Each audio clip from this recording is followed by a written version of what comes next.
দেশ বাঁচাতে ভারত থেকে ৩৩ পণ্যের আমদানি এক ধাক্কায় বন্ধ। সরকার এবার সোজা পথে হাঁটল না, দরজা বন্ধ করেই দিল। বছরের পর বছর ধরে ভারত যা খুশি তাই পাঠিয়েছে আমাদের দেশে।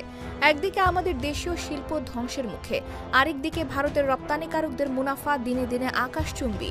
দেশের বাজার ছিল যেন ওদের বাগানের গাছ, যা খুশি তাই ফলবে, যা খুশি তাই কাটা যাবে।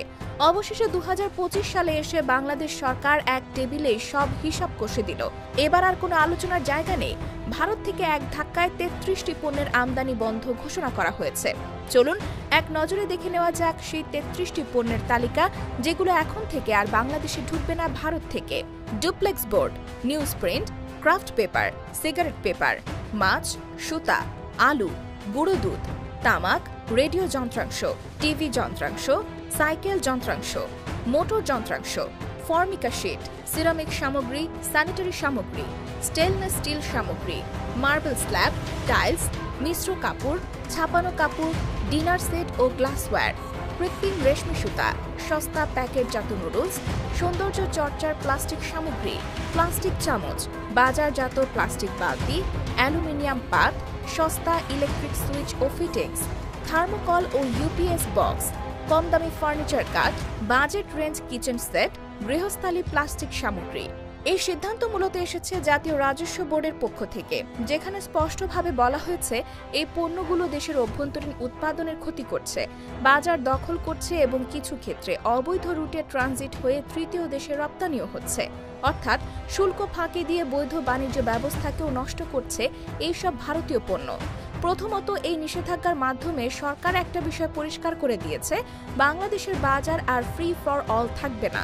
বহু বছর ধরে ভারতের সঙ্গে আমাদের একতরফা বাণিজ্য চুক্তির ফাঁকে তারা যেভাবে আমাদের বাজারকে তাদের ল্যাবরেটরি বানিয়ে রেখেছিল, সেটার অবসান এখন শুরু হলো। বহুদিন ধরে এই প্রসঙ্গ উঠে আসছিল ব্যবসায়ী মহলে, কিন্তু এবার সেটা নীতি নির্ধারকদের মিটিং টেবিল থেকেও বাস্তবে রূপ পেয়েছে। দ্বিতীয়ত, এই তালিকার মধ্যে বেশ কিছু পণ্য এমন রয়েছে যেগুলোর দেশীয় উৎপাদন খুব ভালো অবস্থানে আছে, যেমন কাগজ, সিরামিক, স্যানিটারি সামগ্রী, মাছ, দুধ ও কাপড়। সোজা কথা, আমরা নিজেরাই এই পণ্য তৈরি করতে পারি এবং করছিও, অথচ ভারতীয় পণ্য কম দামে ঢুকে সেই বাজার মার খাইয়ে দিয়েছে।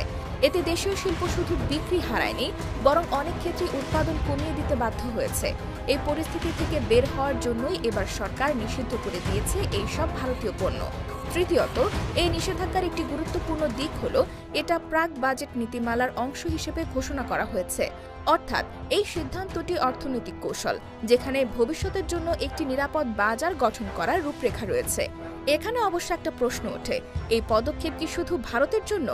আপাতত হ্যাঁ, কারণ পণ্যের উৎসভিত্তিক পর্যালোচনায় দেখা গেছে নিষিদ্ধ ঘোষিত এই পণ্যের ৯০% ভারত থেকে আসে। এদের বেশিরভাগ আবার কম দামি পণ্য, যেগুলো কেবল মূলধারার বাজার নয়, গ্রামাঞ্চল পর্যন্ত ছড়িয়ে পড়েছে। এর ফলে অনেক দেশীয় ক্ষুদ্র শিল্প যারা স্থানীয় চাহিদা পূরণ করে, তারা একেবারে দরজায় তালা লাগাতে বাধ্য হয়েছে।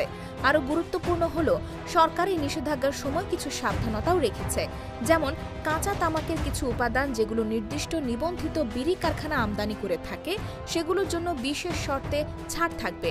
অর্থাৎ যেখানে সত্যিকার প্রয়োজন সেখানকার ব্যতিক্রম অনুমোদন থাকছে। বাংলাদেশ দীর্ঘদিন ধরে ভারতকে একটি প্রধান উৎস হিসেবে দেখে এসেছে। বিশেষ করে আমদানির ক্ষেত্রে বহু বছর ধরে ভারত ছিল ১ নম্বর পছন্দের জায়গা, কারণ ভৌগোলিক নিকটতা, পারস্পরিক যোগাযোগ ব্যবস্থা এবং আগের অনেক বাণিজ্যিক সমঝোতার ফলে ভারতীয় পণ্য বাংলাদেশে দ্রুত ও সহজে প্রবেশ করতে পারত। কিন্তু এই সুবিধা একসময় ক্ষতির কারণ হয়ে দাঁড়ায়, কারণ ভারত থেকে আসা অনেক পণ্য দেশের স্থানীয় শিল্পের জন্য মারাত্মক প্রতিযোগিতা তৈরি করে। অনেক সময় এসব পণ্য এত কম দামে আসে যে দেশীয় কারখানাগুলো উৎপাদন খরচই তুলতে পারে না। ফলাফল হিসেবে ক্ষুদ্র ও মাঝারি শিল্পে ধস নামে। বছরের পর বছর ধরে ব্যবসায়ী সংগঠনগুলো, শিল্প উদ্যোক্তারা এবং অর্থনীতিবিদরা বলে আসছিলেন, এই পরিস্থিতি অব্যাহত থাকলে দেশের উৎপাদন খাত ধ্বংস হয়ে যাবে। বিশেষ করে যেসব পণ্য বাংলাদেশ নিজেই উৎপাদন করতে পারে, সেগুলোর ক্ষেত্রেই সবচেয়ে বেশি চাপ পড়েছে, যেমন প্যাকেজিং কাগজ, সিরামিক টাইলস, স্যানিটারি ফিটিংস, গুঁড়ো দুধ, মাছ, কাপড় বা গৃহস্থালী প্লাস্টিক পণ্য। এই সব কিছুর স্থানীয় উৎপাদন ক্ষমতা থাকলেও ভারত থেকে এত কম দামে ঢুকত যে স্থানীয় কারখানাগুলো টিকতেই পারত না। এই বাস্তবতা বিবেচনায় নিয়ে সরকার প্রথমে পণ্যের তথ্য বিশ্লেষণ করে। দেখা যায় ভারতের সঙ্গে বাংলাদেশের বাণিজ্য ঘাটতি ক্রমাগত বাড়ছে। অর্থাৎ ভারত বাংলাদেশে প্রচুর পণ্য রপ্তানি করছে, কিন্তু বাংলাদেশ সেদেশে খুব পরিমাণে পণ্য রপ্তানি করতে পারছে না। আবার যেসব পণ্য রপ্তানি হয় সেগুলো নানা বিধিনিষেধ, কোটা বা মান সংক্রান্ত বাধা জারি থাকে। এই একতরফা অবস্থার মধ্যে সরকার সিদ্ধান্ত নেয় যেসব পণ্যের দেশীয় উৎপাদন শক্তিশালী সেগুলো ভারত থেকে আমদানি বন্ধ করতে হবে।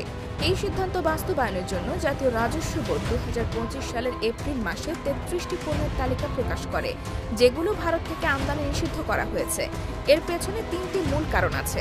প্রথমত, দেশীয় শিল্প সুরক্ষা; দ্বিতীয়ত, অপ্রয়োজনীয় আমদানির চাপ কমানো; তৃতীয়ত, অপ্রত্যক্ষভাবে শুল্ক ফাঁকি, রিরাউটিং বা অবৈধ পুনঃরপ্তানির পথ বন্ধ করা। এই নিষেধাজ্ঞা ঘোষণার পর আন্তর্জাতিক ও প্রতিবেশী প্রতিক্রিয়া খুব স্বাভাবিকভাবেই এসেছে। ভারতের কিছু রপ্তানিকারক গোষ্ঠী এতে অসন্তুষ্ট হয়েছে, কারণ বাংলাদেশের বাজার ভারতের অনেক ছোট মাঝারি ব্যবসার জন্য একটি গুরুত্বপূর্ণ রপ্তানি গন্তব্য। তারা দীর্ঘদিন ধরে এখান থেকে সহজেই ব্যবসা করে আসছিল।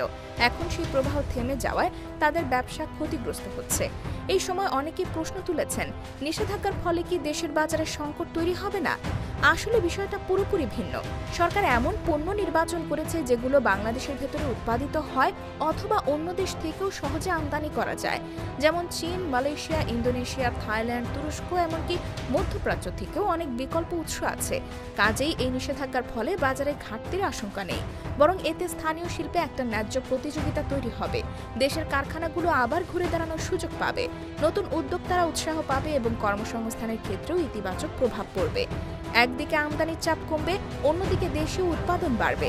এই পরিবর্তন বাংলাদেশের কৌশলগত অবস্থানকেও শক্তিশালী করেছে। বিশেষ করে দক্ষিণ এশিয়ার ভেতরে যেভাবে ভারসাম্য পরিবর্তন হচ্ছে, সেখানে বাংলাদেশ নিজেকে একটি স্বাধীন, সিদ্ধান্ত গ্রহণকারী রাষ্ট্র হিসেবে প্রতিষ্ঠা করছে। চীন, তুরস্ক, মালয়েশিয়া এবং দক্ষিণ পূর্ব এশিয়ার অন্যান্য দেশের সঙ্গে বাণিজ্য সম্প্রসারণ এই নীতির অংশ। ফলে ভারতের উপর নির্ভরতা কমে যাবে এবং একচেটিয়া প্রভাবও হ্রাস পাবে। এই নীতির প্রয়োগে আরেকটি সুবিধা হলো দেশি ভোক্তার চাহিদার সঙ্গে দেশি পণ্যের মিল বাড়বে। আগে দেখা যেত অনেক ভারতীয় পণ্য সস্তা হলেও মানে খুব একটা ভালো ছিল না। এখন যদি দেশের পণ্য বিক্রি বাড়ে, তাহলে উৎপাদকরা মান উন্নয়নের দিকে যাবে। এতে ভোক্তা যেমন মানসম্মত পণ্য পাবে, তেমনি শিল্প খাতেও দীর্ঘমেয়াদী টেকসই উন্নয়ন হবে। এছাড়া নতুন উদ্যোক্তারা যারা দেশীয় পণ্য উৎপাদন করতে চায়, তাদের জন্য এখন প্রতিযোগিতার পরিবেশ তুলনামূলক সহজ হবে। যখন বাজারে চীনের, ভারতের কিংবা অন্য দেশের কম দামি পণ্য অনিয়ন্ত্রিতভাবে আসে, তখন একজন নতুন উদ্যোক্তার জন্য বাজারে টিকে থাকা কঠিন হয়ে পড়ে। এই নিষেধাজ্ঞা সে জায়গায় একটা ভারসাম্য আনবে। একই সাথে এটি সরকারের রাজস্ব ব্যবস্থাপনাতেও ইতিবাচক পরিবর্তন আনবে, কারণ অপ্রয়োজনীয় আমদানির ওপর শুল্ক বা ভ্যাট আদায় হলেও তা স্থানীয় মূল্য সংযোজন তৈরি করে না, বরং স্থানীয় উৎপাদন বাড়লে দেশীয় কাঁচামাল, শ্রমশক্তি, পরিবহন, বিপণন সবকিছুতে কর্মসংস্থান ও অর্থনৈতিক কার্যক্রম বাড়বে। ফলে কর আদায়ের ক্ষেত্রেও এটা আরও বিস্তৃত ভিত্তি করে দেবে।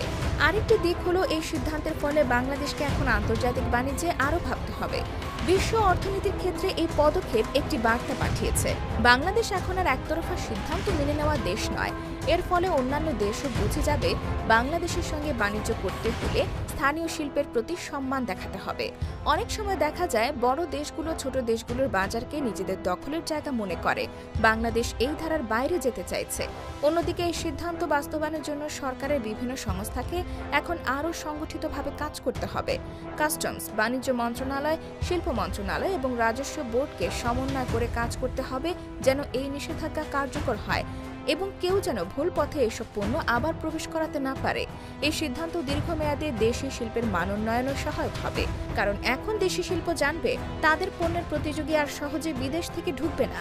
ফলে তারা নতুন প্রযুক্তি, নতুন ডিজাইন, উন্নত মান এবং টেকসই উৎপাদনে মনোযোগ দিতে পারবে।